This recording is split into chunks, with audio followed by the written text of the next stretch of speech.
So today we are working on a utility room splashback, back to a customer that, if you see one of my previous videos, was a kitchen splashback I've done in white, pink and grey tiles. So we're back to do the utility room, and what I'm going to do is going to show you what we do, spreading the adhesive, putting the trim in, grouting up, everything. So sit back, relax and keep watching.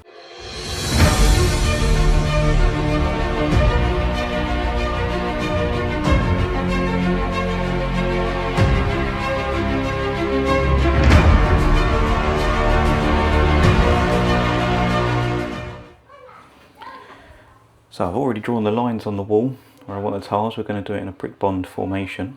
So central of the wall, and there's a tile and a half to this, gives me enough space to spread the adhesive. I've made a nice creamy mixture. I still always use powder, I never use tub adhesive. It's a personal choice, I can't stand the stuff. So using a 6mm trowel in between the lines, gives me my first couple of rows of tiles, then round the socket.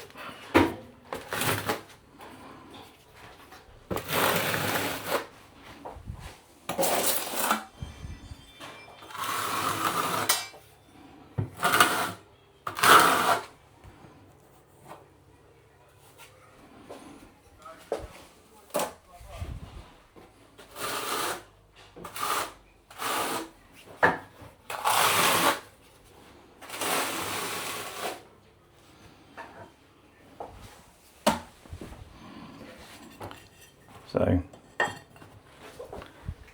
going to start with a white tile and 2mm spacers from CTD. All I do is create a 2mm joint, gives me my silicone joint in line with the line.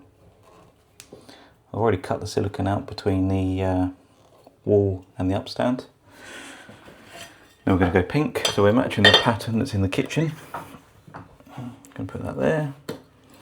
I use these spacers, the 2mm tees, because it saves me time pulling it all out later when I want to grout. Although I have to go and buy some more, it gives me that nice finish. So it's all ready, giving me my 2mm joint, ready to grout up later. And then up here,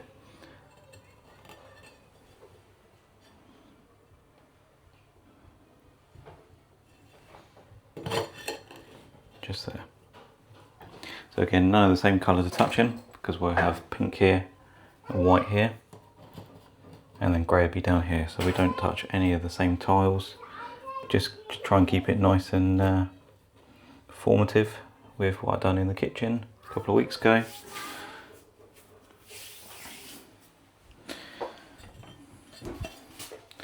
Then what we're going to do, cut around the socket. But I think this one will glide just underneath, like so. So I don't like trying to get a trowel behind a socket, because the get adhesive all over the socket. Don't really want that, so I put that one, slide in there.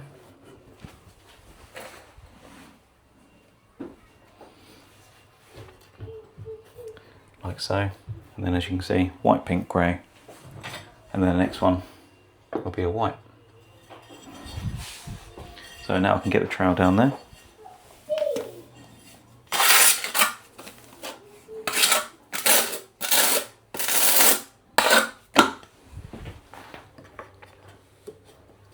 Just like so. Push it into the adhesive, give it a bit of a squash. It'll break that bond with the trowel marks, just so it gives it that nice solid base. So, next one, back to the white up here. So you can see socket's in the way. So what we need to do is we need to cut around it. Unfortunately, with some new builds, the socket isn't quite low enough, so I'm going to have to cut a nice little cut around as a U shape or C shape, however you want to call it. So what I tend to do, get a spacer, pop it down like that. Then you want to go just within the socket there and there. and then against our T there, again just within the socket, just there. Gives us our nice U shape or C shape, however you want to call it. Okay, our nice straight lines there. Alright, go cut it on the grinder. So, all cut on the grinder, got a nice C or U shape, however you want to call it. Now we need to undo the socket. I always use my electrical screws, because you just never know. Could be a loose cable somewhere, or one of these screws have gone into a cable. You just don't be too careful. So let's get this one undone. Now with new builds, they're always different. Sometimes you can pull open a socket that has way too many cables in, or not enough cable to pull it out. Luckily I don't have to cut the tile all the way around the socket. It's going to be two separate tiles, so that's quite nice. There we go, socket off. Leave the screws there just in case I can use them later. I've got longer ones if I need them. Now, just spread a bit of adhesive on those notches that I've just cut in.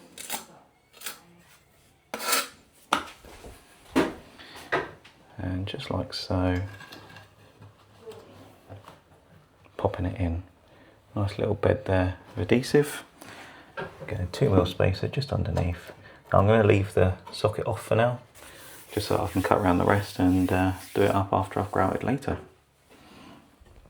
So again, starting with a pink one, so I can now use that tile to guide myself to the socket. And then, with years of experience, I know what 2mm gap looks like, so I can just mark there. Again, mark with my pencil those lines, ready to grind with the angle grinder.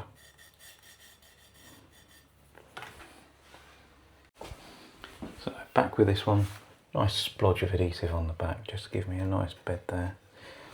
Attached to the 2mm joint down the bottom. Get a nice little squidge in. 2mm spacer. Job done.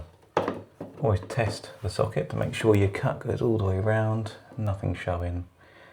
Nice perfect cut there. Comes with years of practice.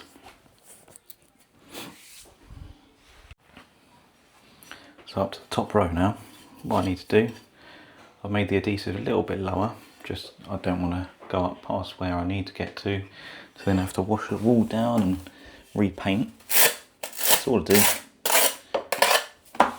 Spread a bit more adhesive on the back. Splodge that on there. You can see, nice clean mark. Now I can put frog tape on. That is a new thing you'll see on a lot of videos over YouTube and social media. And I have done some frog tape up on one of the sides that you'll see in a bit. But there we go, got our 4 lines in. And a bit of trim on top. Nice chrome trim to match the tap and the future sockets. So what we're doing now, just got to cut around this cupboard.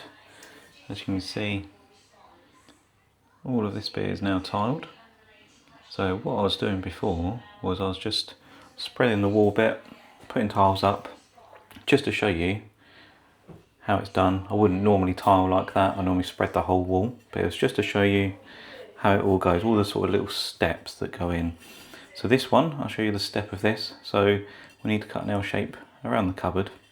So what we do, turn the tile upside down. You can use tape measure, but tilers will normally just use the tile because it gives you your 2mm gap. You can put a 2mm spacer up there. But as you can see, the cupboard is actually nice and plumb for once in a new build. Doesn't always happen. And then we turn the tile around, get that 2mm joint on the back, and then draw our line, which gives us our nice little L shape around the cupboard. So I'm going to go and cut that on the grinder, get that all cut in and show you the next. So back with this one, fresh off the cutter, just added a bit more adhesive to cover this bit, and just like that,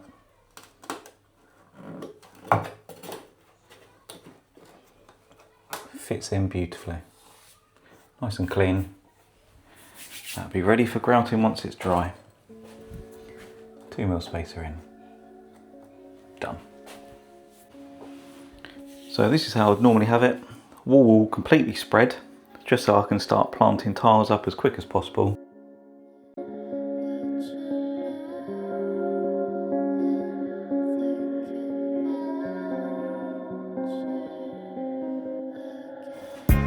Then we come over to my ruby cutter, get it all lined up nicely. My old trusty ruby, can't go wrong with a ruby cutter. Always a great name for itself. So line to line there. Nice little score with a nice new wheel and a little squeeze of it. Gives me a nice fresh cut.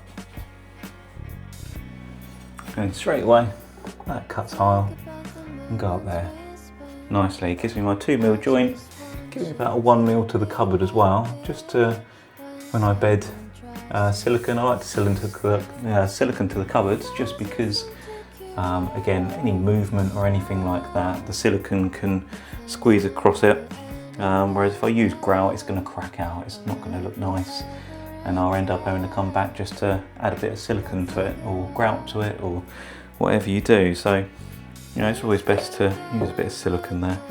So, another socket to cut around. White tile again. Again, same practice as before. About 2mm joint on the bottom. Again, cutting just within the socket space. And then we're going to go here. As you can see, this is going to be a proper square cutout, like so. And then again, mark all those lines up. Get all your lines in. And it'll be back out to the grinder to get that cut nicely. Today I'm using the Prem Tool goat blade that I done my first video on, a review. Let's get this one cut. So as you can see, nice square there.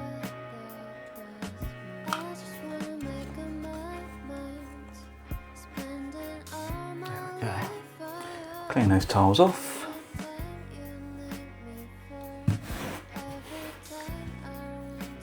Clean that socket off. There we go, that'll sit nicely back. When it's all dry.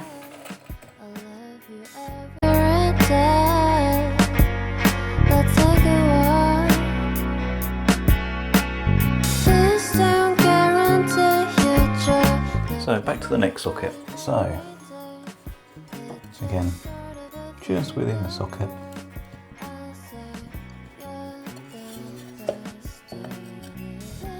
Sometimes it's easier with the sockets off if you're a sparky, or you know a sparky, to remove them. Makes your job a little bit easier than having to do within the socket casing, but I'm no sparky, so I'm not going to start playing around with cables. Because knowing me, I'll probably electrocute myself. So back with the socket, again putting a bit of splodge on the back, just to give it that nice bed.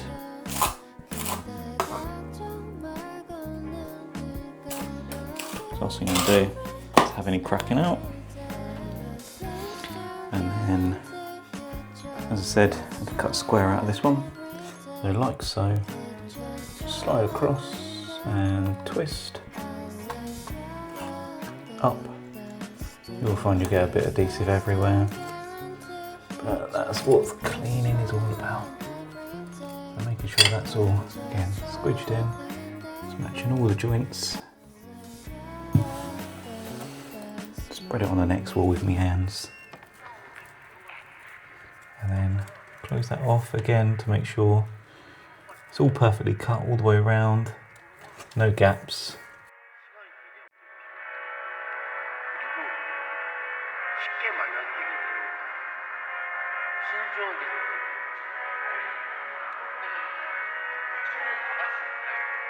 강아지야, 강아지. 2살이야. 아직.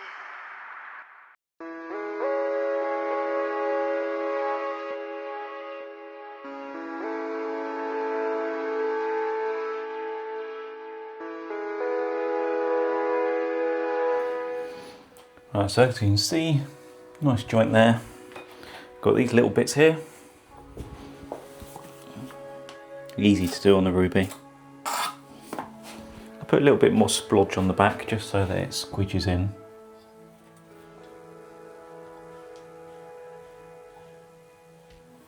There we go. Let's put a little spacer under there for now.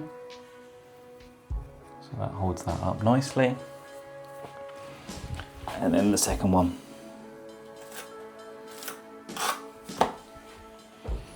And then that is the back wall all done. There we go. And I'll put a little spacer in there just to hold that up for now. Then on to the next wall. So on to the next wall. Let's give it a good old spread.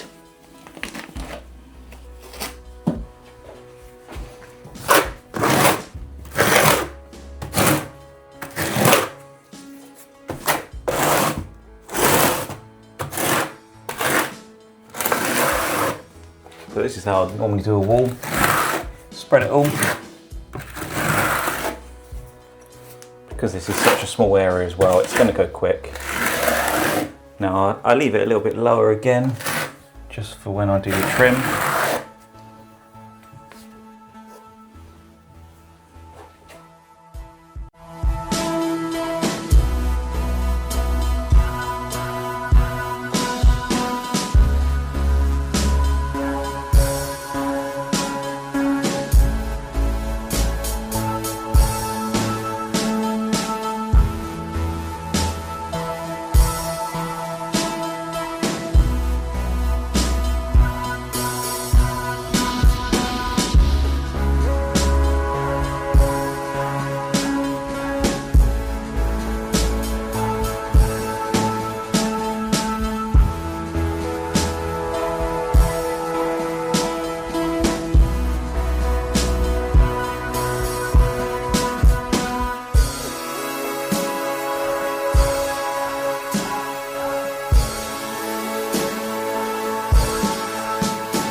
Don't forget to like the video and subscribe to the channel.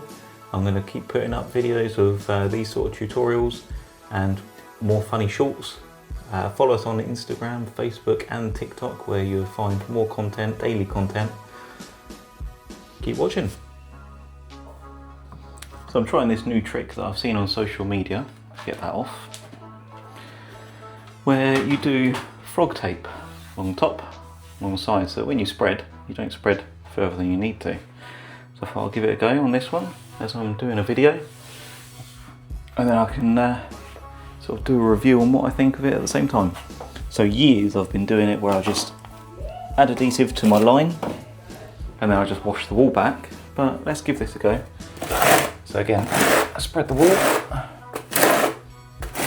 Don't matter if I go on the tape because I'll peel it off to give me my nice clean finish.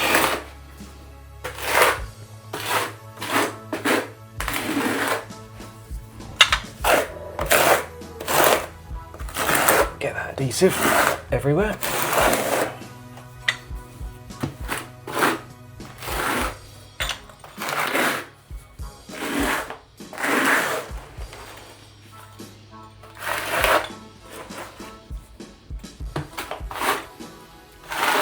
So giving it a nice bed, especially around this socket.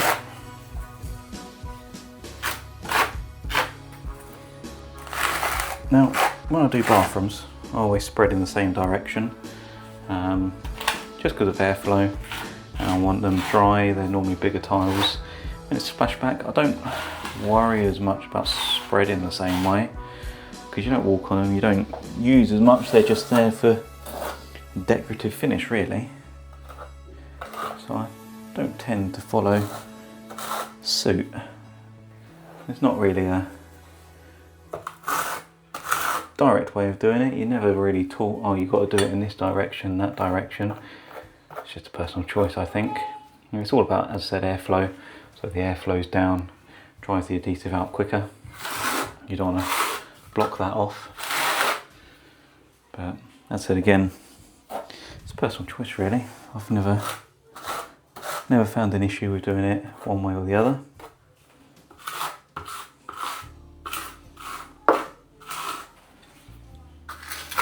Right, that's all covered. So in theory, according to the videos I've seen, you can just pull the tape off.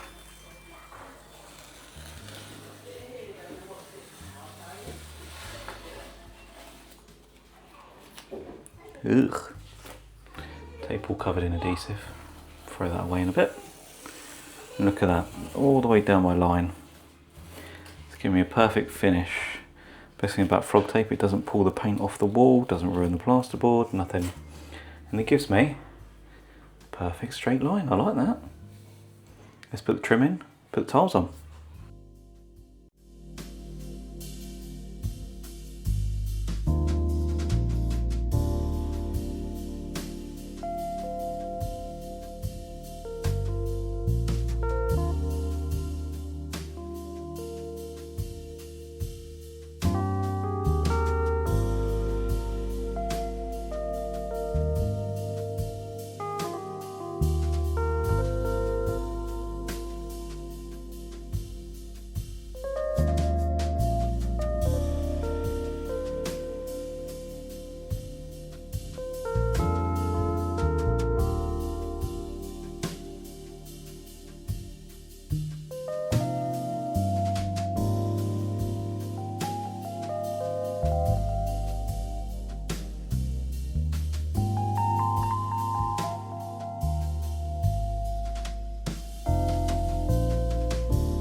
So everything's dry, spaces are all done, and what I'm doing is I am mixing, oh hello, there you are, hello. I'm mixing grout by hand. It's how I prefer to do it. There we are, that's better. So yeah, I mix grout by hand. You can use a whisk that attaches to a drill. I use them, but for some reason I still am a bit old school and I prefer to mix by hand with grout. So I've put the powder in, I've put the water in.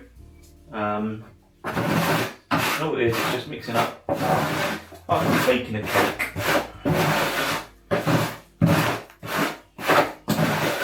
I always mix just enough to do the actual tiles, sometimes a little bit more over, just to give myself a bit of play with any gaps and things like that. But normally, once you've spread it over, there isn't any gaps left. So we're using white grout to match the kitchen that I've done.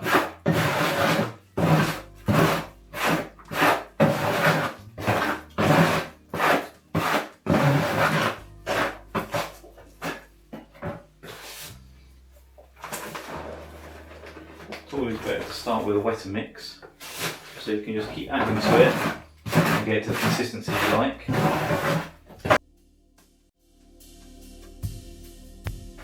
So get this all grouted. So I've got a grout float here with all the grout on. Well, not all of it, but decent enough to crack on with. So spreading it into the joints, and then I've spread all the excess off.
boy.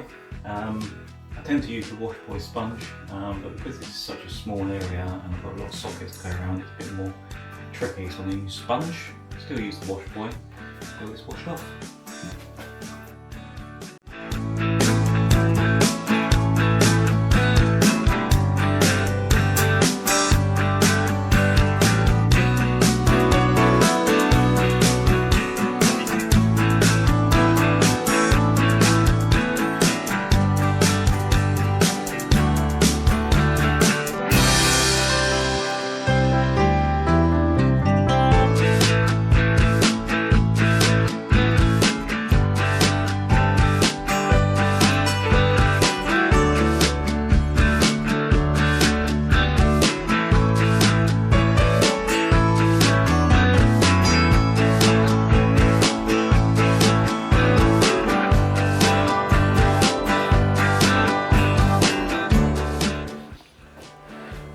So next bit is to buff them off.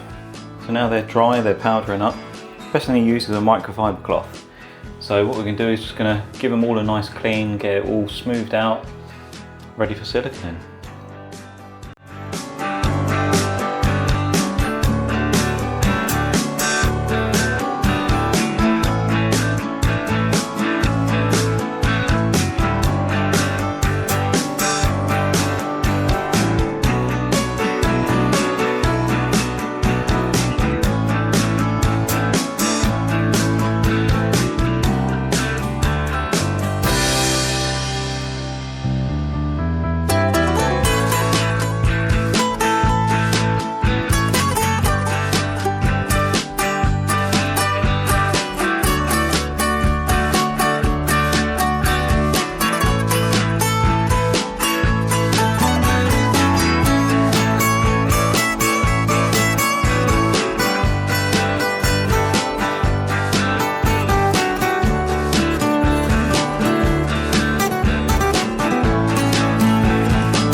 Now that is a cup of tea well deserved.